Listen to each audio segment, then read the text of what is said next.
Fala galera do Rádio Oposto, sejam mais uma vez todos muito bem-vindos a uma das nossas discussões de caso aqui do canal. Sou o Rodrigo Flamini, médico, radiologista, editor-chefe do Rádio Oposto e um empolgado por discutir casos de radiologia.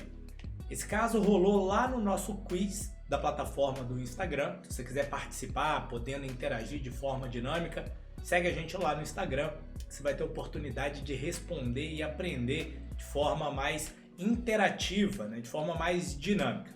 Esse caso rolou lá no nosso quiz e muita gente errou, muita gente teve dúvida, a gente decidiu trazer para discutir os seus achados. A gente vai passar rapidamente pelos achados e depois a gente vai fazer uma revisão breve da literatura sobre o tema. Vamos lá!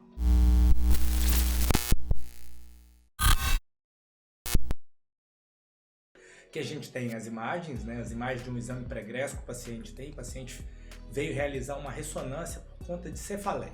Aqui a gente tem uma tomografia que ele fez em outro serviço, tomografia de crânio. Então a gente vê os cortes da região mais superior do encéfalo, um corte um pouco mais caudal, onde a gente já consegue ver a cabeça do núcleo caudado, o putame esquerdo aqui, a cabeça do núcleo caudado, pedacinho da ínsula já aparecendo, e o que a gente identifica é essa alteração marcadamente hipoatenuante.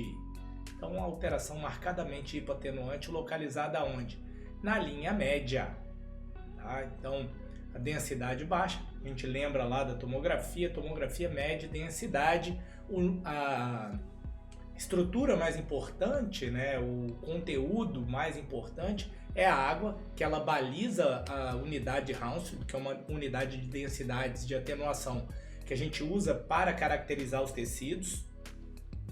A água tem, o líquido é fluido, como a água tem uma unidade Hounsfield de 0, o que eu tenho para cima disso é mais claro na imagem, o que eu tenho para baixo é mais escuro. Então o que a gente tem aqui é uma área bastante escura, e quanto mais escura a gente tem que pensar em gordura, tem que pensar em ar. Aí o paciente faz uma ressonância magnética, a gente tem essas duas imagens, então agora a gente já consegue caracterizar melhor a alteração, a gente vê a alteração de aspecto curvilíneo. Aqui uma outra sequência, aqui a gente tem uma sequência T1, aqui uma sequência T1 com saturação da gordura, ambas no plano sagital. Agora a gente tem uma revisão rápida aqui, a tomografia mostrando o achado, um T2 com saturação da gordura, e aqui um flare sem saturação. É fácil de você ver isso, porque você vê a gordura do subcutâneo do escalpo aqui, branquinha, então guarda relação com a gordura dessa região, enquanto aqui eu não tenho a gordura do escalpo branca e aqui está preta. Então estou seguro para pensar que isso é gordura. E aí, você já tem o seu diagnóstico? Não tem? Quais são as hipóteses? Importante que você vá criando esse arcabouço para você ir caracterizando os tecidos, fazendo a correlação entre as técnicas diferentes e chegando nos seus diferenciais, pelo menos do que compõe essa lesão. Então, voltando aqui, a gente tem uma tomografia, tomografia cortes axiais, aqui a gente tem a injeção do contraste já, e aqui a gente vê essa alteração de aspecto linear na linha média com hipoatenuação. Lembrar de gordura, lembrar de ar. Aí a gente já vê que não é ar, porque na ressonância, na sequência T1 sagital, a gente vê que ela tem um hipersinal. Então o que tem hipersinal na sequência T1? A gente tem hipersinal na gordura, a gente tem hipersinal no sangue subagudo. E o que tem hipersinal T1? A gente tem principalmente hipersinal T1 na gordura, no sangue subagudo, na melanina e líquidos e conteúdos proteicos. Essas quatro coisas são as principais situações que você vai ter hipersinal T1. Agora é interessante, porque quando você satura a gordura, o que você faz? Você anula o sinal da gordura. Então aqui, isso branquinho aqui é a gordura do subcutâneo, a tábua óssea está logo aqui embaixo. Então a gordura do subcutâneo é um marco para você se orientar aqui. Aqui é uma sequência com saturação, então eu apaguei o sinal da gordura. Se quando eu apaguei o sinal da gordura, a prova está aqui, né? Isso eu sei que é gordura. Quando eu apaguei, ele ficou preto. E o que aconteceu com essa alteração que ocupava aqui? Mantinha íntimo contato com que estrutura é essa? Com o corpo caloso. Então, essa alteração perdeu o sinal também. Isso me dá segurança de que eu estou olhando para quê? Para gordura. Tá? Então, eu tenho gordura macroscópica aqui. Então, posso garantir que isso é gordura, que combina com essa hipoatenuação na tomografia, está bem caracterizado aqui por essa perda de sinal também na sequência com saturação e pela presença de hipersinal em sequências que não tem saturação da gordura. Então, resumindo tudo que a gente viu até agora, então a gente tem uma alteração que é constituída, que é sólida, constituída por gordura, que mantém íntima relação com, aqui a gente tem o joelho, o corpo e o esplênio do corpo caloso. Então ela mantém íntima relação com o corpo e o esplênio do corpo caloso, sugerindo pra gente um depósito de gordura. Se a gente falar em depósito de gordura intracraniano, que não seja na foice interhemisférica, a gente vai pensar no diagnóstico dos lipomas intracranianos. A gente não tem lipoma intracraniano só nessa região, né? A gente tem em mais locais.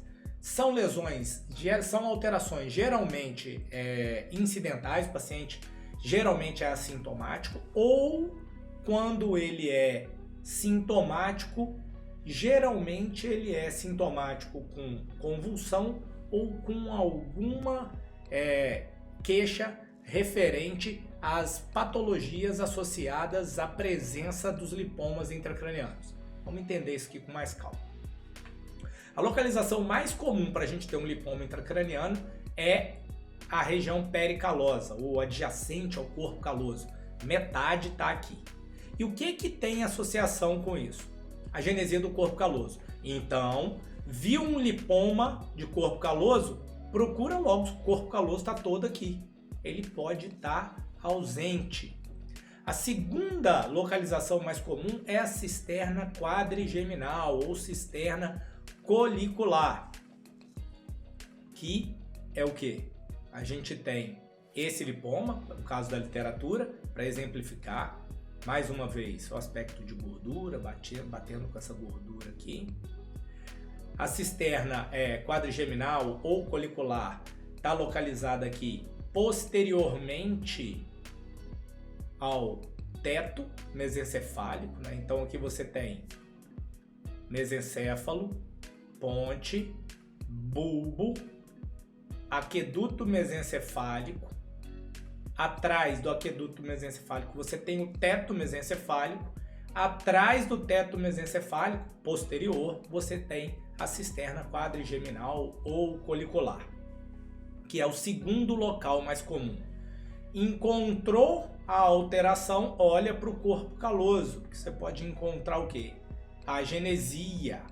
Então, o corpo caloso está aqui presente, assim como está presente aqui também. Um ponto importante, que é uma dica, é lembrar do diagnóstico dos lipomas intracranianos. Geralmente eles estão aonde? Na linha média. Olha que interessante. Tanto o pericaloso, como esse caso, como o da cisterna quadrigeminal estão na linha média. O que ele é, no final das contas, né? Tem uma discussão aí, ele pode ser uma persistência da meninge primitiva, né? Então, ele não é uma doença que surgiu aí, então ele pode vir da indiferenciação dessa meninge primitiva. Pode ter duas morfologias. Ele pode ser curvilíneo, como o nosso, bem bonito, ou túbulo nodular, como esse da literatura. Então, o aspecto aqui, bem bonito, diferente desse. A tendência é que os curvilíneos sejam assintomáticos, enquanto os túbulos nodulares, eles acabem causando o quê? Sintomas, porque eles vão acabar ocupando o espaço e obstruindo ou comprimindo alguma estrutura encefálica e cursando com sintomas disso. Aqui um caso da literatura para mostrar o quê? Achou um lipoma, geralmente na linha média, você procura pelo quê? Pelo corpo caloso. Olha o corpo caloso presente aqui e ausente aqui. Então eu tenho agenesia de corpo caloso. Você vê que esse já é um encéfalo de uma criança e provavelmente indicou essa ressonância por causa de alterações associadas à agenesia do corpo caloso e aí encontrou esse lipoma do corpo caloso. O que dá para você levar para casa disso aqui, né? Paciente geralmente é assintomático, principalmente na forma curvilínea. Quando ele é túbulo nodular, você pode ter alterações por causa de compressão ou de obstrução que ele cause devido ao fato dele ocupar espaço. Você vai usar a tomografia para procurar atenuação de gordura, vai usar as sequências da ressonância magnética com e sem saturação para fazer o diagnóstico de que aquele tecido representa gordura e lembrar que ele está associado ao quê? A agenesia do corpo caloso. Isso aí é questão até de prova. Agora, você diz aí, você já pegou um caso desse? Como é que você descreveu? Você já teve alguma dúvida? Tem alguma relação? E para a gente terminar, o nosso disclaimer.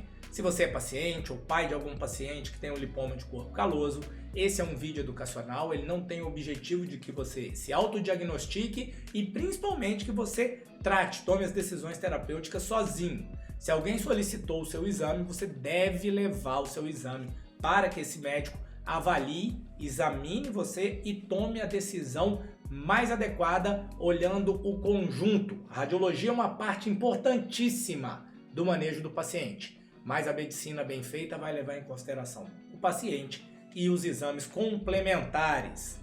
Espero que vocês tenham gostado. Deixa o like. Se você é novo por aqui, me dê essa moral. Clica, assina o canal e a gente se vê no próximo vídeo.